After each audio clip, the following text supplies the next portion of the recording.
Hey everyone, welcome back to the channel. If you're a marketer who spends a lot of time wrangling data in Google Sheets, today's quick tutorial is going to be a real-time saver.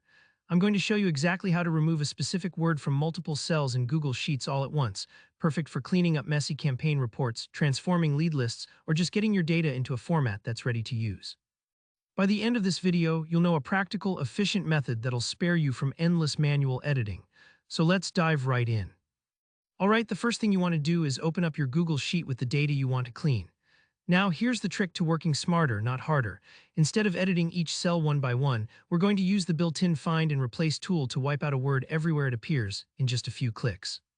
The fastest way to bring up the Find and Replace window is to use a keyboard shortcut.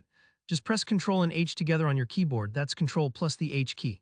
If you're on a Mac, that'll be Command-Shift-H, and don't worry if shortcuts aren't your thing, I've got you covered. You can also find this feature by going to the Edit menu at the top of the page. Just click on Edit and then look for Find and Replace in the drop-down menu below.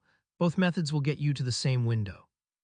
Once the Find and Replace box pops up, you'll see a few different fields. Here, what you do next, in the Find field, type the word you want to remove from your cells. Let's say you've got a bunch of cells with the word Sample stuck at the end and you want it gone, just type Sample into the Find box. Now, this next part is really important. In the Replace with field, leave it completely blank.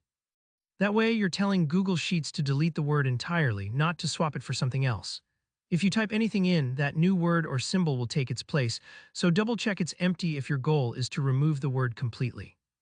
Before you hit Replace All, pause for a second and think about how broad you want this search to be. If you only want to clear the word from a certain range, you can set your search to just the current selection or the whole sheet if you want it everywhere. It's usually safest to test with a small sample first, just so you can confirm everything is working exactly as you expect. But if you're feeling confident, go ahead and click that Replace All button. You should see a quick message telling you how many times that word was removed. And just like that, everywhere that specific word appeared in your selected range or entire sheet, it's gone in one swoop. You can hit Done to close out the Find and Replace window and take a look at your tidy, cleaned up data. Don't worry if you made a mistake or wanted to keep a word in just one place. You can always hit Undo Ctrl plus Z and retry the process as many times as you want. This trick is a lifesaver when you're dealing with hundreds or even thousands of rows, and really showcases the kind of small workflow improvements that can make your daily marketing reporting so much smoother. Alright, that's all there is to it. If this video helped you out, go ahead and hit that like button and let me know in the comments if you have any questions or want to see more Google Sheets tricks for marketers. And of course, don't forget to subscribe so you never miss another practical tutorial. We've got plenty more on the way. Thanks for watching, and I'll see you in the next one.